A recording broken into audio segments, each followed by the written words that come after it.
ITI की सभी subject की प्रिपरेशन करने के लिए और सीबीटी एग्जाम पास होने के लिए सब्सक्राइब करें हमारे चैनल को और सबसे पहले नोटिफिकेशन पाने के लिए दबाएं इस बेल आइकन को। हेलो फ्रेंड्स, आज हम आईटीआई इलेक्ट्रिशियंस के फर्स्ट ईयर के एग्जाम में आए हुए क्वेश्चंस देखने वाले हैं जो आपको एग्जाम में हेल्पफुल होंगे। तो question number 11, calculate the total value of capacitance of series capacitor circuit. श्रेणी परिपथ की कुल संधारिता की गणना कीजिए। तो क्वेश्चन नंबर 11 का सही आंसर है ऑप्शन डी। तो आगे का क्वेश्चन नंबर 18 देखते हैं। How can you increase the pulling strength of an electromagnet? आप एक विद्युत चुंबक की खींचने की ताकत कैसे बढ़ा सकते हैं?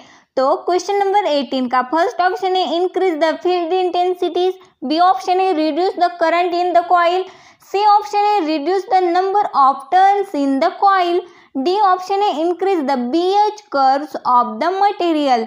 तो क्वेश्चन नंबर 18 का सही आंसर है ऑप्शन फर्स्ट, यानी इंक्रीज द फील्ड इंटेंसिटी यानी क्षेत्र की तीव्रता बढ़ाए। तो क्वेश्चन नंबर आगे का देखते हैं। क्वेश्चन नंबर 29 देखते हैं। What is the effect of the electrolytic capacitor if open circuit fault occurs. Electrolytic संधारित्र का प्रभाव क्या होता है अगर खुला परिपथ दोष होता है? तो उसका फर्स्ट ऑप्शन है it will not function, second है it will burst at once, C option है इट विल बिकम्स लीके और डी ऑप्शन है इट विल फंक्शंस नॉर्मली। तो क्वेश्चन नंबर 29 का सही आंसर है ऑप्शन फर्स्ट, यानी इट विल नॉट फंक्शन, यह कार्य नहीं करेगा। तो क्वेश्चन नंबर 34 देखते हैं। What is the effect of inductance if the distance between the turns increases. यदि घुमावों के बीच की दूरी बढ़ती है तो प्रेरण का प्रभाव क्या है? तो क्वेश्चन नंबर 34 का फर्स्ट ऑप्शन है इंक्रीज, बी ऑप्शन है डिक्रीज, सी ऑप्शन है बिकम जीरो, डी ऑप्शन है रिमेन सेम। तो क्वेश्चन नंबर 34 का सही आंसर है ऑप्शन फर्स्ट, यानी बढ़ेगा। Question number first, what is the unit of susceptance. तो सस्पेक्टेंस की इकाई क्या है? तो उसका फर्स्ट ऑप्शन है मोह, बी ऑप्शन है ओहम, सी ऑप्शन है हेनरी, डी ऑप्शन है फैराड। तो क्वेश्चन नंबर फर्स्ट का सही आंसर है आंसर ए, यानी मोह। तो क्वेश्चन नंबर नेक्स्ट देखते हैं। Question number 18, what is the formula to calculate the impedance of the RLC series circuit if the inductive reactance is less than capacitive reactance। RLC परिपथ के प्रतिबाधा की गणना करने का सूत्र क्या है यदि प्रेरकीय प्रतिघात धारितीय प्रतिघात से कम है? तो क्वेश्चन नंबर 18 का सही आंसर है ऑप्शन डी। तो क्वेश्चन नंबर 26 देखते हैं। Question number 26, calculate the apparatus power of star connected 3-phase load if it's connected across 3-phase 415 volts 15 hertz supply at 0.8 pf and the phase current is 10 amperes। तो एक star से जुड़े 3 कला भार की आभासी शक्ति की गणना करें अगर यह 0.8 शक्ति गुणांक पर 3 कला 415 वोल्ट 15 हर्ट्ज आपूर्ति से जुड़ा है और फेज धारा 10 A है।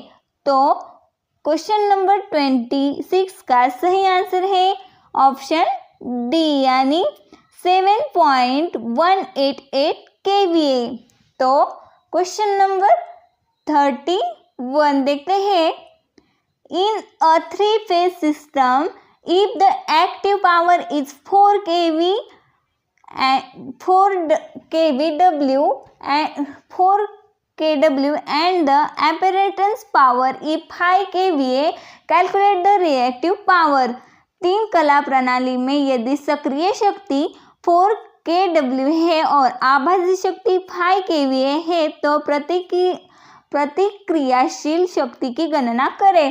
तो क्वेश्चन नंबर 31 का सही ऑप्शन है ऑप्शन सी यानी 3 kVAR। तो क्वेश्चन नंबर 43 देखते हैं। क्वेश्चन नंबर 43,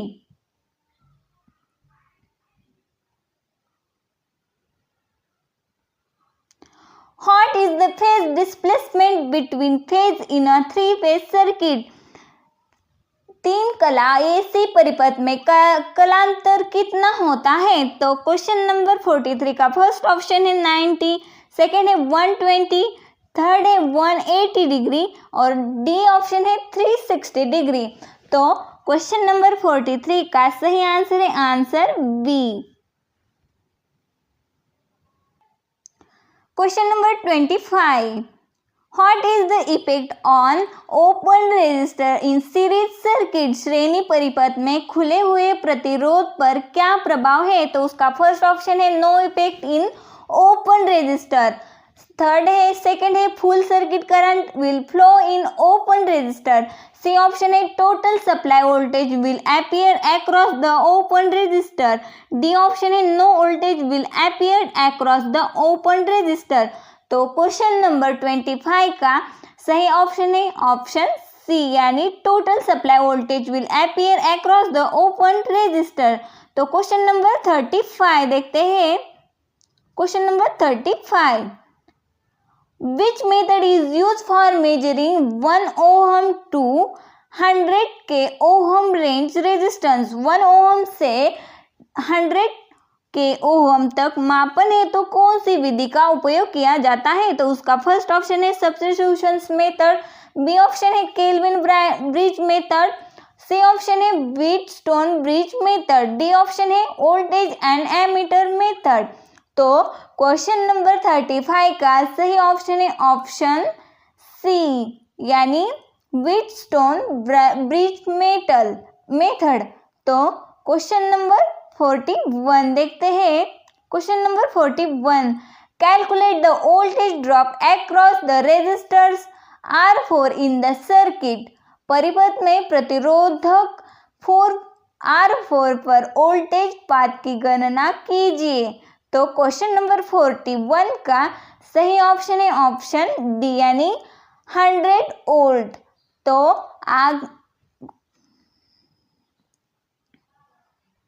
आगे का question 42, what is the fusing factor for rewirable fuse?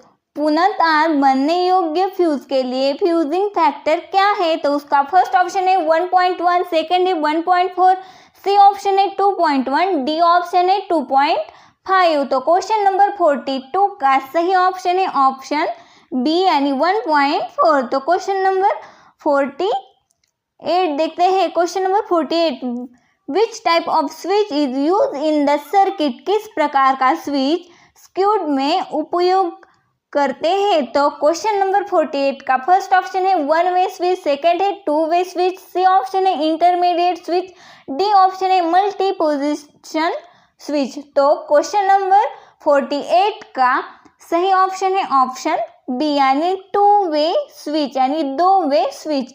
तो क्वेश्चन नंबर 51 देखते हैं। Question number 51, how many two-way switches with intermediate switch are used to control one lamp from 3 different places? मध्यवर्ती switch के साथ कितने two way switch एक lamp को 3 अलग अलग स्थानों से नियंत्रित करने के लिए उपयोग किए जाते हैं? तो क्वेश्चन नंबर 51 का सही ऑप्शन है ऑप्शन बी यानी 2। तो क्वेश्चन नंबर 65 देखते हैं। क्वेश्चन नंबर 65,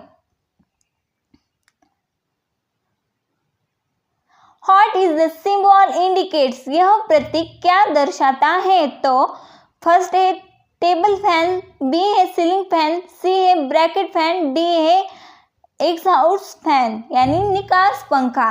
तो क्वेश्चन नंबर 65 का सही ऑप्शन है ऑप्शन बी यानी सीलिंग फैन, छत का पंखा। तो क्वेश्चन नंबर 65 का सही ऑप्शन है ऑप्शन बी। तो क्वेश्चन नंबर 77 देखते हैं। What is the expansions of MCB? MCB का विस्तार क्या है? तो फर्स्ट है minute control breakers, B option है miniature circuit breaker, C option है minimum circuit current breaker, D option है मैक्सिमम करंट ब्रेकर। तो 77 का सही ऑप्शन है ऑप्शन बी यानी मिनिएचर सर्किट ब्रेकर। तो क्वेश्चन नंबर 79 देखते हैं। What is the purpose of the fuse cut out provided at the incoming power supply? आगत बिजली आपूर्ति में प्रदान किए गए फ्यूज कट का उद्देश्य क्या है? तो उसका फर्स्ट ऑप्शन है to ensure the line is not overloaded, B option है to maintain the stabilize supply voltage, C option है to protect the circuit from the leakage current, D option है to protect the human beings from electric shock. तो question number 79 का सही option है option first यानी to ensure the line is not overloaded. तो question number 19 देखते हैं। Question number 19, what is the type of wiring? यह वायरिंग का कौन सा प्रकार है? तो यह वायरिंग का कौन सा प्रकार है? तो उसका फर्स्ट ऑप्शन है सीटीएस वायरिंग, बी ऑप्शन है क्लीट वायरिंग, सी ऑप्शन है पीवीसी कंड्यूट्स वायरिंग और डी ऑप्शन है पीवीसी केजिंग एंड कपिंग वायरिंग। तो क्वेश्चन नंबर 90 का सही ऑप्शन है ऑप्शन बी यानी क्लीट वायरिंग। तो आगे के क्वेश्चन